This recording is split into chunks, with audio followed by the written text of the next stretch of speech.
राहुरी विधानसभा पोटनिवडणुकीमध्ये आज सायंकाळी 5:30 वाजेपर्यंत 51% इतकं मतदान झालं आहे। उन्हाचा पारा चढल्यामुळे मतदानाचा टक्का जो आहे तो घसरला आहे। सकाळपासूनच मतदान केंद्रावर मतदारांनी तुरळक गर्दी केली होती, त्यामुळे उत्स्फूर्त प्रतिसाद जो आहे तो या पोटनिवडणुकीमध्ये दिसून आला नाही।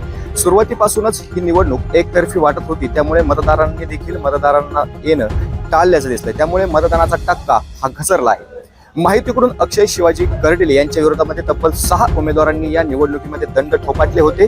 सुरुवातीला एकतर्फी वाटणारी ही निवडणूक शेवट मात्र या निवडणुकीमध्ये रंग भरले। महायुतीकडून अक्षय कर्डिले, वंचितकडून संतोष सोळके, राष्ट्रवादी शरदचंद्र पवार पक्षाकडून गोविंद मोकाटे आणि शिवसेना ठाकरे गटाचे बंडखोर उमेदवार रावसाहेब खेवरे, त्याचबरोबर 2 अपक्ष असे 6 उमेदवार अक्षय कर्डिले यांच्यासमोर होते। त्यामुळे आता 7 उमेदवारांचं जे आहे ते भवितव्य या मतपेटीमध्ये थोड्याच वेळात बंद होणार आहे। त्यामुळे 4 तारखेला राहुरीचा आमदार कोण हे बघावं महत्त्वाचं लागणार आहे। कोणाच्या अंगावर गुलाल पडतो हे देखील बघणं तितकंच महत्त्वाचं असणार आहे। आणि मतदानाचा घसरलेला टक्का हा कोणाला त्याचा फटका बसतोय हे देखील बघावं लागणार आहे। कॅमेरामॅन ऋषी राऊतसह गोविंद खुनगे, LS मराठी, राहुरी, अहिल्यानगर।